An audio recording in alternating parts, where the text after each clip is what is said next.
Okay, I usually don't have this spot when I do my YouTube videos, but I didn't want to have to set up my tripod and all of that because I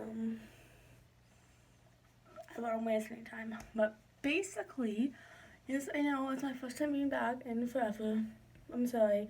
I also chopped off all my hair. I'm depressed about it because I didn't think that much would come off when I told them to give me layers and to fix my bangs, but I guess they did. But yeah. But today I'm gonna be going on to a true crime case. I've heard a lot about it on TikTok, so I watched the movie that was about it, and then I went and looked it up, and I watched videos about it, and when I tell you that it is disturbing, it is disturbing. So this is the Elisabeth Fritzl case. Basically, it has rape, incest, torture, all of that in it. So if you guys do not want to hear about it, or if you guys' stomach cannot handle it, feel free to click off. This is your guys' trigger warning because when I tell you that this is disgusting and incredibly disturbing, I'm not joking. I watched the movie Go in the Basement. I got it from $5.29 on Amazon Prime, and I was like, hey.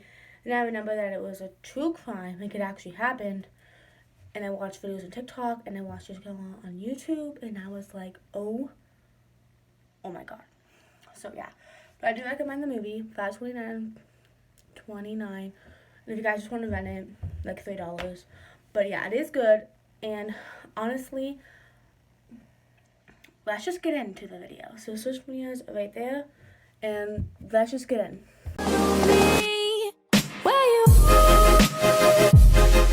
Again, before I start this does have incest, pornography, some of it. Like I talk about pornography, rape, like kidnapping, like enslavement. Basically, it's a lot. So you guys hop off if you cannot handle it. So basically, we have Elisabeth Fritzl, and she was born, I think it was April 1996. So basically, she had 7 siblings, 2 brothers, and then 4 sisters. And she was born in Mesten, Austria.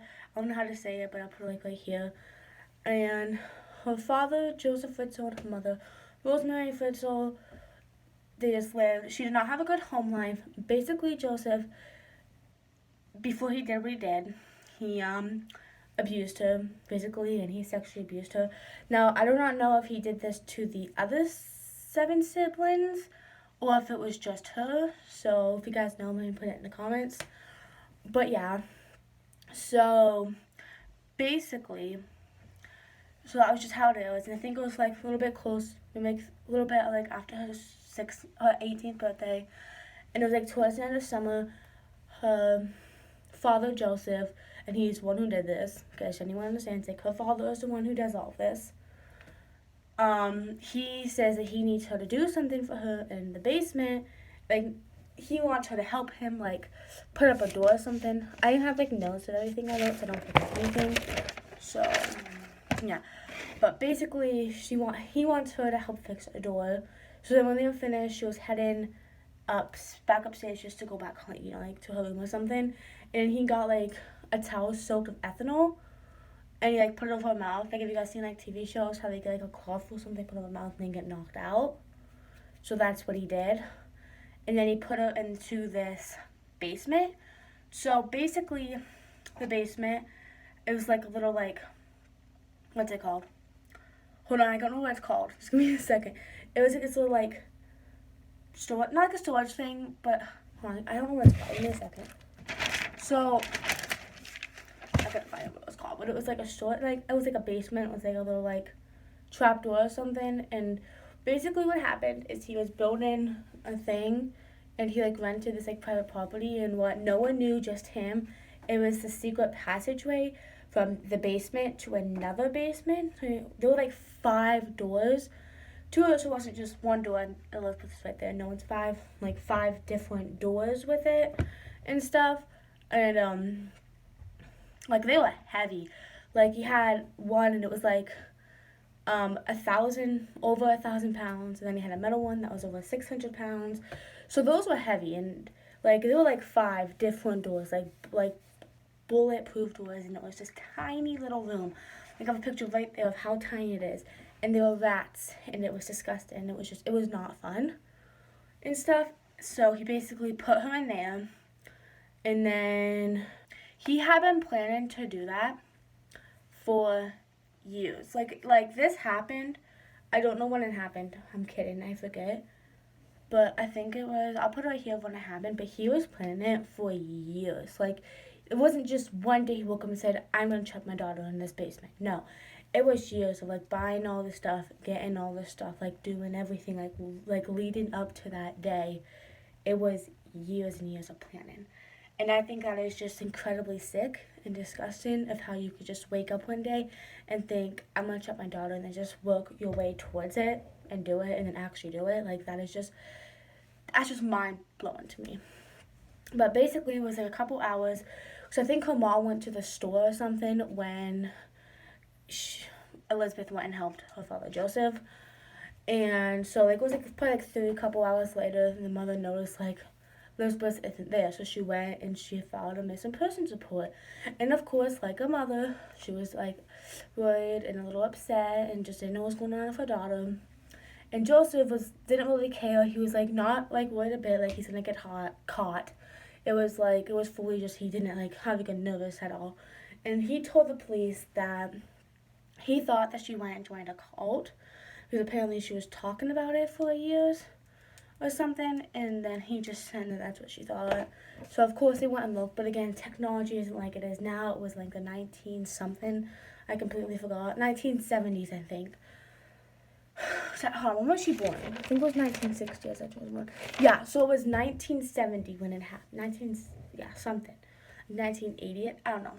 But like, it wasn't like it, the technology isn't like it is now. And again, she was trapped from her own home into her own basement. So of course, like, they couldn't find that much because the technology isn't like how it is now. So basically, after a month of her being gone, he said that he found a letter on the front doorstep, and it was her saying that she ran off to a call and had to go looking for her, and if they did it, she went off to another country. And basically what he did is he made Elisabeth write it, like, on her own, like, forced her to write it or something. Not or something, but, like, just so it could be her handwriting and it can look like she did it. So basically, when he kidnapped her and put her in the chamber or whatever, he chained her to the bed. Like, there was, like, a tiny little bed, and he chained her with chains, with all of this stuff, like, completely just chained her to it. And when I tell you, he did sexual things to her. Like, he used her as his own sex slave. Like, he went and he got, like, disturbing, like, abusive porn or something, and he made her, like, reenact all of that stuff. And I think about 6 or 9 months after, he took the chains off, and not out of the goodness out of his heart. It was because it was messing with the sexual stuff. So, like, I didn't. So, like, that's why I took it off, because it was messing with it. And it's just completely wrong. Like, he raped her about 7 times a day for 24 years. 24 years, 7 times a day. So over 3,000 times she was raped by her own father. And then basically, they never suspected anything because sometimes he would go and he'll sleep in the basement where she is and do those things. And the family never suspected anything because he said he was doing some construction or something because that was his job. So they never, like, questioned or said anything. She ended up getting pregnant 7 times by her father. So in 24 years, she was pregnant 7 times. She had a twin. It was Michael and someone else. And then Michael had breathing problems, so he died 3 days later because the father said there's nothing wrong. He's going to get over it. And then basically what led to her freedom, kind of, was Kirsten, her oldest daughter, was 19. So just think about it. Like, she was, like, Elisabeth was 18 when she was kidnapped, and now Kirsten is 19. That's her oldest daughter. So that was like 24 years. And what happened was Kirsten was really sick. Like, it was the flu or something. And I think after a while, like, she begged, like, Elisabeth begged and begged, like, please, she's sick, she's dying, please help her. So what he did was he brought her to the emergency room and he just dropped her off and then left. And then what happened was the media and the hospital, because they didn't know, because they had to like find out all like her history records and her like appointments and stuff to like try to help Kirsten. So sorry. So basically the media was trying to like help find the mother. And then of course Elizabeth was getting upset because she would most likely die if the mother didn't come forward. So for some reason Joseph let her go out, go talk to them, do what she had to do. And when she got there, the police like made her go in like a separate room where like she wasn't anywhere near Joseph. And they asked her what was going on just because she was all skin and bones and she was pale. And she said, "You have to tell me what happened or you're going to be charged with abuse." So basically what she said was, okay, I'll tell you everything, just don't let me have to go see Joseph again. And then she was like, "You guys are not going to believe me." And then she told them everything about when she was raped, about the torture, about the kids. One thing I forgot was basically when she had 6 kids or something, 3 of them they let back upstairs, and then Rosemary took care of 3 of them, and that's what happened. So I'm sorry, I completely forgot about that part. But yeah, so 3 of them went back upstairs, and then Rosemary raised them because there was like no room for all 6. So basically, after she told the police what happened, they arrested Joseph. They got the rest of the kids out of the basement, and Joseph is now serving life in prison. He's 72. Well, he was when it happened, so that's just even more disgusting that he was 72 and stuff. So yeah, and then she got reunited with all 6 of her children, her family, and it was not like it was better, but it's mind-boggling to me. I was trying to think like your wife and your kid is missing, and you find out that your husband was the one doing all this. Like I can't even. And that man is a monster. He was sick. He's not even her father, because father is supposed to protect you, and he was over there torturing her. And I just can't. But basically, that's kind of it. She was 2008 is when it was solved, and basically now she lives in like this private home, I think in Austria still, and it's like private, and it's like a 2-story house, and all like 6 of the kids live there, and they're all fine. And she has like bodyguards and everything, just because if anyone goes there, they're going to get like prisoned or something. And then they all changed their names. I think honestly, just didn't want anyone to find them, or if Joseph somehow gets out so that he can't find them. And one thing I do think is adorable is in 2019, she ended up falling in love with one of the bodyguards. So I think that's adorable that after everything that happened, she did find love. So I do wish the best for her and her kids. And honestly, Joseph, what's wrong with him? That's what I have to think. Like he is a complete monster. And if someone actually says they feel bad for him, and that's just I can't. And one thing I don't like is when they were doing the court, is the lawyer that was with him was saying that he only kidnapped her to keep her from drugs and going into the wrong crowd and drinking. And I'm like how could a lawyer even said that?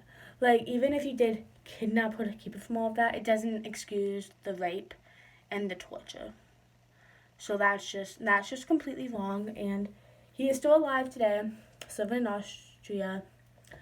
Honestly, I'm not pro death row, but I feel like he should get it because he is a monster. Because he is just a complete monster. But I'm happy that after 24 years she got out, and I'm just happy that she's living her best life right now with all of her 6 kids. There are 2 movies. We have Girl in the Basement, and that was the one I watched. And again, $5.29 on Amazon Prime. And then you can watch Room. It was made in 2011, and the author of Room read the story of Elisabeth Fritzl and wanted to make like a movie based on it. So Room is on Hulu, and that's kind of based off of it, except it has one kid instead of all 7. But yeah, so hope you guys enjoy this video. Hope you guys like my true crime videos. If you have any other true crime cases for me to look up and make a video about, just tell me. I hope you guys enjoy this video, and bye.